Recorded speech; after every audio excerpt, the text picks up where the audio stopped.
오늘 누가복음의 3장 말씀을 통해서 우리의 우선순위는 주님의 뜻이어야 합니다라는 제목으로 누가복음 12번째 시간을 같이 나누려고 합니다. 여러분 한 주간 살아가는 시간들이 참 빠르다는 생각을 하게 됩니다. 어느덧 월요일을 시작하면 벌써 또 화요일, 또 수요일, 목요일, 어느덧 금요일, 그리고 나면 토요일, 그리고 나서 또 주일이 오는 것처럼 너무 시간이 흘러가는 것처럼 유수처럼 너무도 빨리 지나가는 것 같아요. 그러면서 우리가 느끼는 것은 우리가 과연 이 인생 가운데 우리가 주어진 시간 가운데 무엇을 해야 하고 무엇을 위해서 살아가야 하는가. 물론 이제 인생이 어느 정도 정상에 오르신 분들은 이제 내가 무엇을 바라고 무엇을 위해서 살아가야 되는지 그런 답보다는 이제 내가 그 노년을 잘 그냥 마감하는 게 최고다 라고 생각하시는 분들 계실 거예요. 그렇지만 대부분의 사람들은 뭐예요? 여전히 그래도 그 하루를 살아가야 되고 또 일주일을 살아가야 되고 한 달을 살아가는 사람들에게 있어서 그들이 무엇을 위해서 살아가며 내가 무엇을 해야 하지만 보람된 인생이 될 수 있을까? 내 인생의 말년에 내가 정말로 보람된 인생을 살았다. 나는 정말 잘 살았다 라고 고백할 수 있을까? 경영학의 선두주자인 피터 드래커라는 분이 이런 말씀하셨어요. 경영학의 핵심 과제는 최고의 핵심 과제는 내가 무엇을 해야 할지 우선순위를 정확히 정하는 것이다.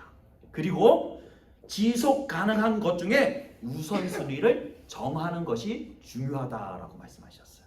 이 말의 의미는 경영을 하더라도 기업을 운영하더라도 뭐가 있어야 된다는 거예요? 그곳에서 먼저 우선순위로 우리 기업이 가져야 할 최고의 과제가 무엇인지를 바로 세우는 것이 중요하다. 그리고 그것을 지속 가능한 그것이 단기간 내에 이루어질 수 있는 일들이 무엇인지를 추려내서 그것을 우선순위로 해나가는 것이다 라고 말씀하셨다는 거예요. 여러분 그만큼 우리의 인생 가운데 여러 삶들이 우리의 삶 가운데서 다가옵니다. 오늘 하루를 살아가더라도 중요한 일이 있고 급하게 해야 할 일들이 있고 또 이것은 느지막하게 내가 이것을 해도 되는 일들이 있다는 거예요. 근데 맹자에서는요 이거를 뭐라 그러냐면 급선무라고 그래요. 급선무. 급선무라는 말은 뭐냐면 급하게 먼저 힘써야 할 일을 제대로 하지 못하고 당장 급하지 않은 일에 매달려 있는 것을 경계하는 글이다. 그러니까 인생을 살아가다 보면 급하게 오늘 당장이 내가 해결해야 할 문제들이 있다는 거예요. 그런데 우리는 대부분의 사람들이 뭐예요? 급하지 않은 문제, 어떻게 보면 내일 모레 아니면 다음 달을 위한 일들에 매달려 있는 경우가 대반이라는 거예요. 그래서 뭐라 그랬냐면 곧 급선무란 가장 중요한 일부터 먼저 시작하라는 의미라는 거예요. 급선무라. 여러분, 우리 모든 사람들은 나름대로의 우선순위가 있습니다. 내 인생의 우선순위는 일어나자마자 운동을 하는 거야. 하는 사람은 아침에 일어나자 뭐예요? 운동을 해요.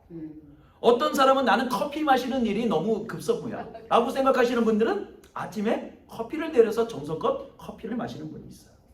또 어떤 사람은 나는 내 인생 가운데 돈을 벌어야 하기 때문에 나는 자는 것도 아까워 생각하셔서 돈을 벌기 위해서 열심히 일을 하시는 분들이 있어요. 어떤 분들은 건강을 위해서 열심히 운동하시는 분들이 있어요. 예. 그러니까 나름대로 우선순위, 내가 우선 둬야 할 최고의 과제라고 둔 부분들이 우리의 삶의 우선순위가 될 수가 있다는 것이죠. 그러면 우리 하나님을 믿는 사람들에게 우선순위는 무엇이 되어야 할까? 여러분, 우리 믿는 사람들에게서 우선순위는 누가 되어야 할까요? 예수님. 바로 예수 그리스도가 되어야 한다는 거예요. 그런데 여러분, 성경에 보니까 마태복음 6장 33절의 말씀에 보니까 이렇게 말씀하세요. 그런즉 너희는 먼저 그의 나라와 그의 의를 구하라. 그리하면 이 모든 것을 너희에게 더하시리라. 여러분 이 말의 의미가 무엇일까요? 어떤 의미일까요? 하나님을 먼저 구하라. 예, 말씀이 그런 것 같아요. 그렇죠? 예수님의 말씀처럼 하나님의 나라를 구하고 의를 구하면 이 모든 것이 너에게 당연한 것처럼 올 것이다 라고 말씀하신 것 같아요. 근데요, 이 말씀을 자세히 살펴보면요, 이 말씀을 살펴보면은 단순히 나가 하나님의 나라를 구하고 하나님의 의를 구하면 이 모든 것을 주실 것 같지만, 여러분, 이 땅을 살아가면서 우리가 하나님의 뜻을 구하고 하나님의 의를 구하는데 우리의 삶 가운데 다 채워지던가요? 아니에요. 이 말씀의 뜻은, 깊은 뜻은 그거예요. 너희가 천국 백성으로서 하나님의 신자다운 삶을 살아낼 때 너희 천부 되신 아버지께서 너희의 필요한 모든 것을 채워주신다라고 이해하는 것이 더 합당할 것 같아요. 아멘. 그러니까 우리가 단순히 덮어놓고서 먼저 그의 나라와 그의 의를 구하라고 했으니까 하나님의 나라가 이루어지기를 위해서, 하나님의 뜻이 이루어지기 위해서 물론 그것을 위해서 기도해야 됩니다. 그렇지만 우리는 이 땅을 살아가면서 우리는 인간으로서, 또 우리가 살아있는 이 땅에서 뭐예요? 우리의 삶을 살아내야 되잖아요. 근데 하나님께서는 너희 멋대로 살아라가 아니라 뭐예요? 너희는 부르심에 합당한, 천국 백성으로서의 합당한 삶을 너희들이 살아낼 때, 너희들이 그런 삶을, 거룩을 추구하는 삶을 살아갈 때 내가 너희에게 있어야 할 모든 것을 뭐 한다는 거예요? 공급해 주겠다라고 말씀하시는 거예요. 그러니까 뭐 해야 된다는 거예요? 우리가 천국 신자로서, 하나님의 자녀로서, 하나님의 부르신 하나님의 아들, 딸로서의 뭐를 살라는 거예요? 다운 삶을 살아야 한다는 거예요. 다운 삶. 천국 신자로서, 천국 백성으로서 하나님의 아들, 딸다운 삶을 살아낼 때 하나님이 우리에게 그 모든 것을 보여주신다라고 말씀하고 계신 거예요. 여러분,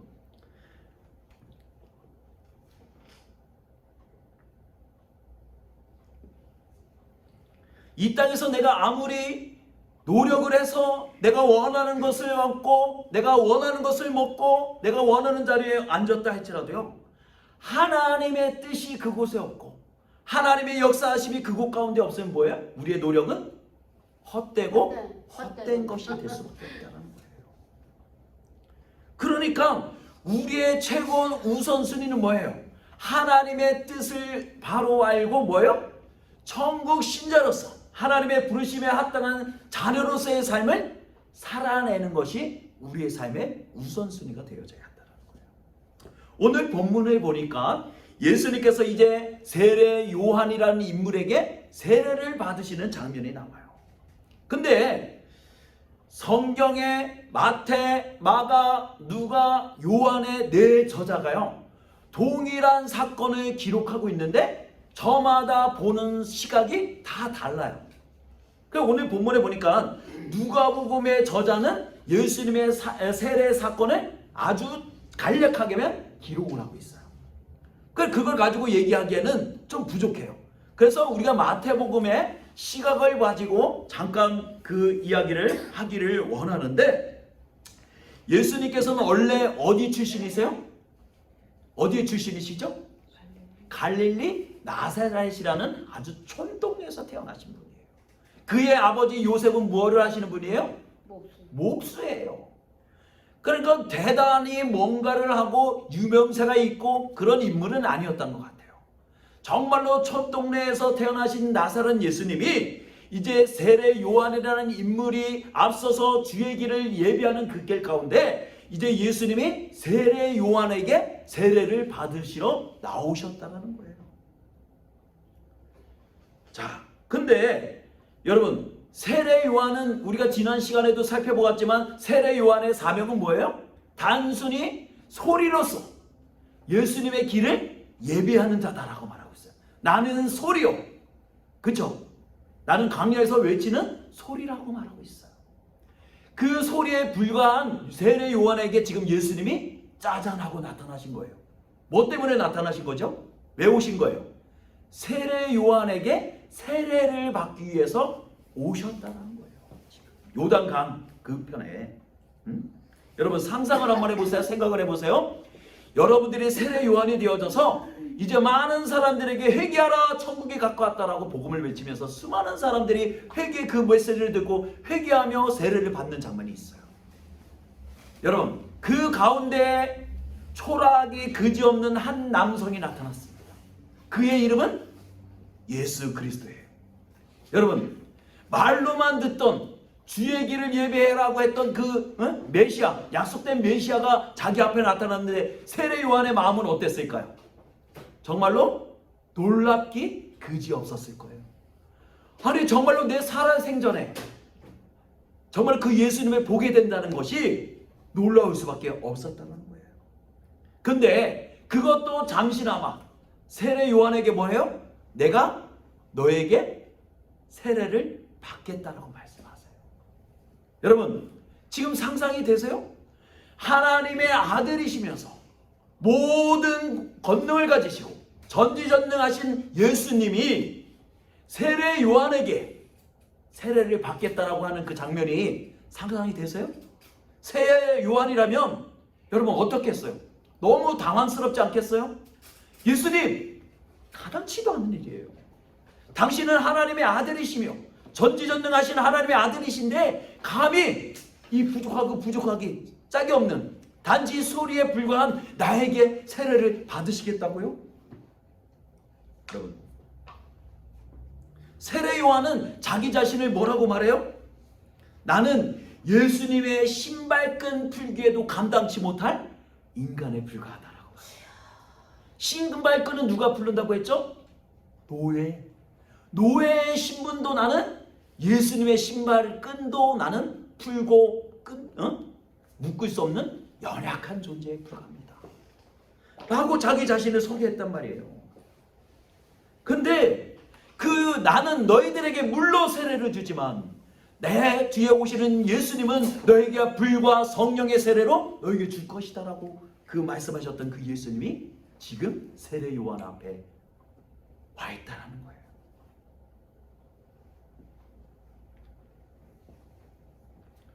그러면서 세례 요한이 말해요. 내가 어떻게 예수님께 세례를 베풀 수 있겠습니까? 오히려 제가 세례를 받아야 합니다라고 말해요. 그때 예수님께서 이렇게 말씀하세요. 이제 허락하라. 우리가 이와 같이 하여 모든 일을 이루는 것이 합당하니라 라고 말씀하세요. 이렇게 행하는 것이 누구의 뜻이라는 거예요? 누구의 뜻이라는 거예요? 누구의 뜻일까요? 하나님 아버지의 뜻이라는 거예요. 예수님은 하나님 아버지의 뜻을 이루시기 위하여 지금 세례 요한에게 세례를 청하시고 계시다는 거예요. 여러분, 세례가 무슨 의미일까요? 여러분들 계신 여기 분들 다 세례 받으셨잖아요. 그렇죠? 우리 아버님, 어머님, 우리 유진, 여기 다 사부님 포함해서 우리 세례 다 받으셨잖아요. 세례의 의미가 무엇일까요? 세례는 뭘까요? 세례의 의미가 하나님의 자녀가 된다. 하나님의 자녀가 되어지는 것이다. 또 거듭나는 것이다. 맞아요.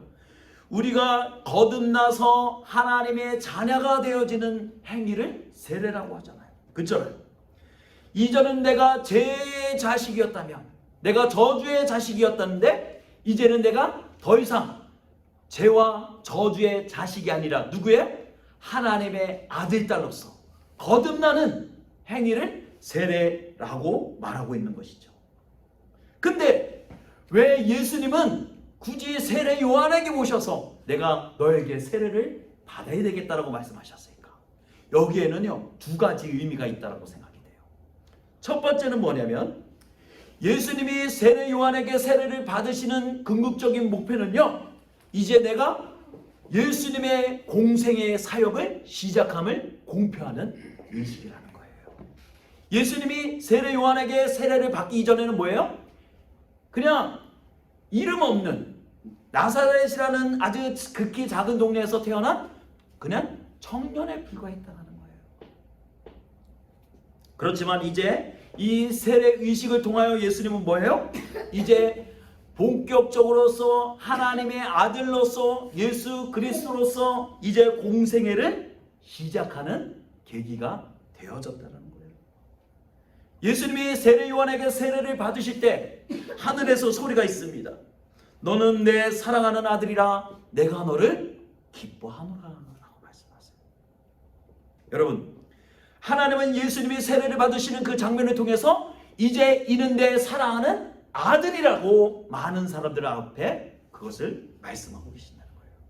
두 번째는요, 예수님이 세례를 받으신 이 사건은요, 예수님의 말씀처럼 하나님의 의를 이루기 위한 행위였다라는 거예요. 하나님의 뜻을 이루기 위한.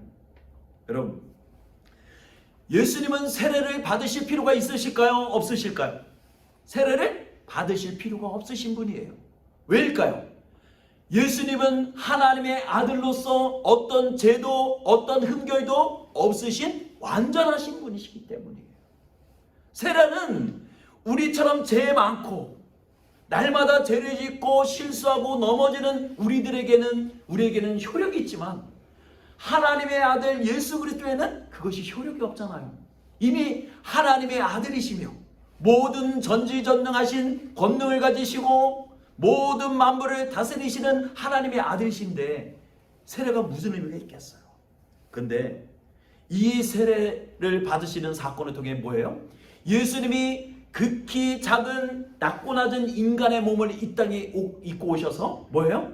죄인된 인간의 몸을 입고 오셔서 낮아짐을 통해 이제 인류의 죄악을 친히 담당하셨다는 의미가 있다는 거예요. 아멘. 여러분, 그 예수님이 만약에 아버지 저는 그 잔을 마실 수가 없습니다. 저는 저 더러운 인간들을 위해서 대신 죽을 이유가 없습니다. 그냥 내버려 두세요 라고 했다면 여러분, 우리의 죄악은 누가 담당했을까요? 근데 그 예수님이 친히 이 땅 가운데 오셔서 연약하고 그지없는 아기의 모습으로 이 땅에 오셔서 처녀의 몸을 빌려서 이 땅에 오셔서 죄 많은 인간을 대신해서 죄가 없으신 예수님이 뭐예요? 대신 십자가에 달려 죽으셨다는 거예요. 여러분, 그것이 뭐예요? 하나님의 뜻이기 때문이라는 거예요. 예수님이 이 땅에 오신 이유도 예수님의 하나님의 뜻을 이루기 위한 것이요, 예수님이 지금 세례 요한에게 세례를 받으신 이유도 뭐예요? 하나님의 뜻을 이루기 위해서 그것을 행하셨다는 거예요.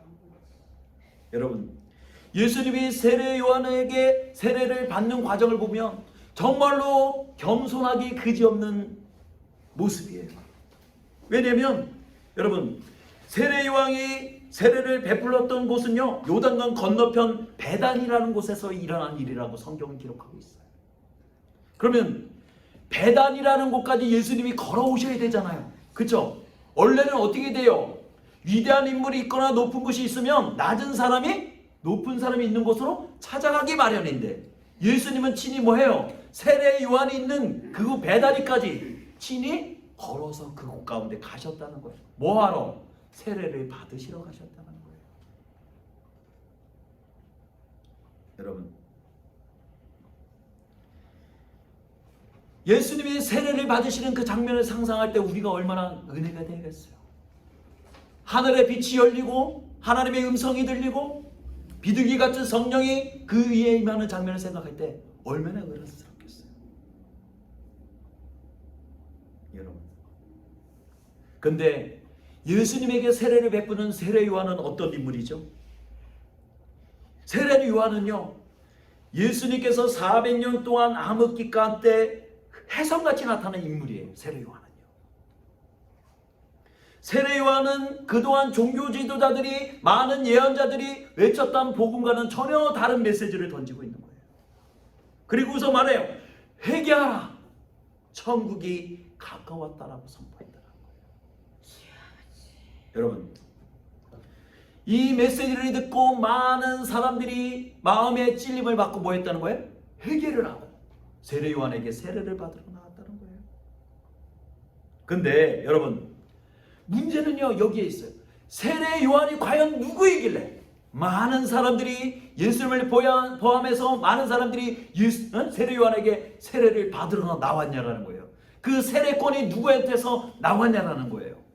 여러분, 세례 요한의 세례권은 누구한테서 왔을까요? 네? 그렇죠. 세례 요한의 세례권은요 하나님으로부터 비롯된 거예요. 그런데 그때 종교 지도자들이 축하면 걸고 넘어지는 게 그거예요. 세례요한, 네가 하는 행위의 그 세례권은 어디서 오는 거야? 네가 왜 그런 메시지를 던지는 거야? 네가 무슨 권능으로, 무슨 능력으로, 무슨 권위를 가지고 네가 그런 메시지를 던지는 거예요. 그렇지만 여러분, 세례요한의 세례권과 메시지를 선포하는 것은 다 누구로부터 비롯된 거예요? 하나님으로부터 오는 거예요. 그거를 증명해 주신 분이 누구예요? 바로 예수님이에요. 예수님이 친히 하나님의 아들이 되신 예수님이 세례 요한에게 머리를 구하려 그에게 세례를 받으시는 동시에 세례 요한의 세례권이 하나님으로부터 비롯됐다는 것을 증명해 주시고 계시다는 거예요.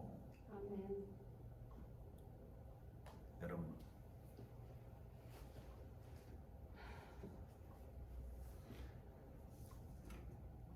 주님은 마지막 십자가의 죽음을 앞두고 겟세마네에서 이렇게 기도하셨어요. 내 아버지여, 만일 할만하시거든 이 잔을 내게서 지나가게 하옵소서. 그러나 나의 원대로 하지 마옵시고 누구의 뜻대로? 아버지의 뜻대로 하옵소서. 예수님은요, 십자가의 죽음을 앞에 두고서 누구의 뜻을 구한 거예요? 내 뜻을 의뢰한 것이 아니라, 우리는 보통 뭐 해요? 예수님, 하나님, 내 뜻은요 여기서 죽는 게 아니에요. 나는 여기서 망하는 게 아니에요. 그렇게 기도했을 텐데, 예수님은 기도할 때 이것이 아버지의 뜻이거든, 그 뜻이 이루어지리이다. 여러분, 예수님이 십자가에 흔쾌히 죽으신 것은요, 인류를 위한 하나님의 대속의 메시지이기도 하지만 뭐예요? 하나님의 뜻을 이루기 위한 마지막 몸부림입니다. 아멘. 주의 아버지. 여러분, 성경에는요 참 많은 믿음의 사람들이 등장합니다. 아버지. 여러분, 우리가 잘 아는 데이빗은 이제 사무엘에게 기름을 부음받고 왕 후계자로서 지명이 되었어요. 그렇지만 그의 인생이 순탄하게 풀린 것이 아니에요. 사울 왕의 시기를 통해서 뭐예요? 죽을 고비를 몇 번이고 넘기며 도망자의 삶을 살기 시작했어요. 하나님은 그때마다 뭐예요? 다윗에게 사울을 죽일 수 있는 기회를 몇 번씩 그에게 주세요. 몇 번의 기회가 올 때마다 다윗은 고백합니다. 내가 하나님의 기름 부은 종을 함부로 해하지 않겠다라는 그 마음이 있었다. 그것이 누구의 뜻이었기 때문에? 하나님의 뜻이요. 여러분, 그렇기 때문에 다윗에게 뭐예요? 하나님의 무한한 영광을 그에게 허락하시고 이스라엘 왕 중에서 가장 위대한 왕으로서 지금도 우리에게 친속을 받고 있는 거예요. 아멘. 여러분, 이 자리에 앉아 계신 분들 중에 우리가 하나님의 뜻을 구하고 먼저 그의 뜻을 순종해야 된다는 말씀을 이해하지 못한 사람은 아무도 없을 거예요. 왜? 숱하게 설교를 들었기 때문에, 말씀을 읽었기 때문에. 근데 여러분, 중요한 것은 아는 것이 중요한 것이 아니라 뭐가 중요하다? 실천하는 것이다. 말씀을 부여잡고 사는 것이 중요하다라는 거예요. 공부 잘하는 학생은요, 선생님이 수학 시간에 나는 열심히 공부 시간에 가르쳐 준 거를 칠판에 있는 것을 열심히 노트에 적는 학생이 아니라 그 들은 것을 어떻게 해요? 배운 거를 집에 가져가서 정말 그렇게 될까? 그거를 공식에 재입하여 뭐예요? 다시 연습해보고 복습해보고 또 새로운 문제를 접해보고, 그런 학생들이 공부를 잘한다는 거예요. 하나님 나라에서도 마찬가지예요. 오하영 목사님, 오늘 너무 말씀이 은혜스러웠습니다. 정말로 은혜가 되던데요. 눈물 나던데요. 여러분, 그건 은혜가 아니에요. 속지 마세요. 찬송 부르다가 눈물이 찔끔 나요. 오늘 찬송 은혜가 되던데. 천만의 말씀. 은혜가 그런 게 아니에요. 은혜는 뭐예요? 정말로 은혜는 나의 삶 가운데 그 말씀으로 인해서 그 예배를 통해서 나의 삶 가운데 뭐가 일어나야 돼요? 변화가 일어나는 것이 진짜 은혜다라는 거예요. 대부분의 사람들이 뭐예요? 은혜를 가장한 자기의 감정에 속고 있더라는 거예요. 많은 사람들이. 여러분, 그런데 문제는 우리의 삶 가운데서 하나님의 뜻이 무엇인지 어떤 것인지를 어떻게 아느냐라는 거예요. 여러분, 하나님의 뜻이 어떤 것인지 여러분들 알 수 있어요? 우리가 물론 영적으로 깨어있거나 말씀에 민감하게 그것을 반응하는 사람이라면 하나님의 뜻을 쉽게 캐치해낼 수 있어요. 그렇지만 우리는 쉽게 하나님의 뜻이 무엇인지, 하나님이 나에게 무엇을 원하시는지를 알 수 없기 때문에 순종도 못하더라는 거예요. 그런데 여러분, 성경이 보니까 이것이 하나님의 뜻이다라고 말하는 구절들이 있다는 거예요. 여러분 집에 가셔서 한번 찾아보세요. 적어놓으시다가 데살로니가 4장 3절 말씀에 이렇게 말씀하세요. 하나님의 뜻은 이것이니 너희의 거룩함이라라고 말씀하세요. 또한 데살로니가 전서 5장 16절에서 18절 말씀에 이렇게 말해요. 삼가 누가 너희에게든지 악으로 악을 갚지 말게 하고 서로 대하든지 모든 사람을 대하든지 항상 선을 따라라. 항상 기뻐하라. 쉬지 말고 기도하라. 범사에 감사하라. 이것이 예수 그리스도 안에서 너희를 향하신 하나님의 뜻이니라. 여러분, 아멘. 그 주님이 우리에게 이것이 나의 뜻이다라고 말씀하세요. 아멘. 베드로전서 3장 17절에도 이렇게 말씀하세요. 선을 행함으로 고난받는 것이 하나님의 뜻일진데 너희가 선을 행하다가 고난을 받는 것이 하나님의 뜻이다라고 말씀하세요. 그런데 그 후반절 말에 악을 행함으로 고난을 갖는 것보다 나으니라라고 말해요. 여러분, 하나님은 우리에게 성경을 통하여 하나님의 메시지를 통하여 이것이 너희를 향한 하나님의 뜻이다라고 우리에게 말씀하고 계세요. 그러면 우리는 이 말씀을 들은 우리들은 이제 어떻게 해야 된다고요? 순종해야 한다는 거예요. 순종해야 된다. 따라해보시다. 순종해야 합니다. 순종해야 합니다. 어디에 순종해야 돼요? 하나님의 뜻에 순종해야 된다는 거예요. 하나님의 말씀에 순종해야 된다는 거예요. 하지만 여러분, 우리가 살다 보면 어떤 것이 하나님의 뜻인지 모를 때가 있어요, 없어요? 있어요. 있어요. 종종. 바삐 살다 보면 무엇인가 바삐 그것을 쫓다 보면 목적을 살다 보면 우리가 하나님의 뜻을 놓칠 때가 있다는 거예요. 종종. 그럼 주여. 어떻게 해야 될까? 그때는 우리가 어떻게 해야 될까? 회개해요. 좋은 방법이 하나 있어요. 좋은 방법이 하나 있어요. 그거는 뭐냐면 어떤 거? 하나님이라면, 예수님이라면 어떻게 하셨을까? 어떻게 하세요? 질문을 던져보는 거예요. 잠시.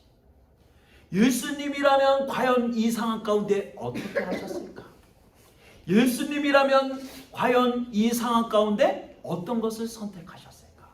예수님이라면 과연 이 친구에게 어떻게 말씀하셨을까? 그것을 생각해 보라는 거예요. 그러다 보면 뭐예요? 그곳 가운데 하나님의 뜻이 보여진다는 거예요. 말씀을 마무리합니다. 여러분, 하나님의 뜻을 먼저 생각하고 그 뜻대로 살아간다는 것은 쉬운 일이 아니에요. 저 자신도 너무도 잘 알아요. 한 주 한 주 살다 보면 너무 바쁘고 피곤해서 하나님의 뜻을 알기보다는, 그 뜻을 구하기보다는 뭐예요? 그냥 먼저 자리에 눕고 좀 더 내 몸이 편한 뒤에 하나님의 뜻을 찾아보자. 그때 가서 좀 말씀 좀 보자. 내 영혼이 좀 편히 쉬면 그때 가서 하나님의 뜻을 구해서 기도해보자 라고 생각하는 경우가 대부분이라는 거예요.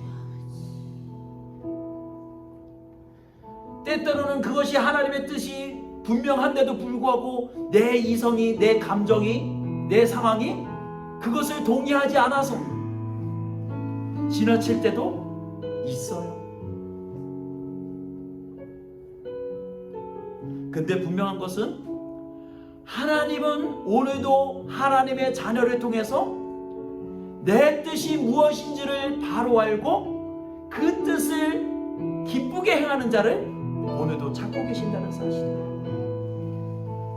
오늘 우리가 주님 앞에 예배를 드릴 때에도 하나님의 뜻을 구하며 하나님이 진짜 기뻐하시는 예배가 무엇일까를 고민하는 예배, 내가 기도하면서 하나님이 정말로 나에게 듣고 싶어하는 기도의 제목은 무엇일까라고 고민하는 기도, 내가 한 주를 살아가며 하나님의 자녀가 나에게 어떤 삶을 살아주기를 원하는지를 고민하며 그 질문을 던지는 자녀의 삶을 왜 하나님이 외면하시겠어요? 여러분, 우리의 삶 가운데서 날마다 하나님의 뜻을 여쭤볼 수 있기를 부탁을 드립니다.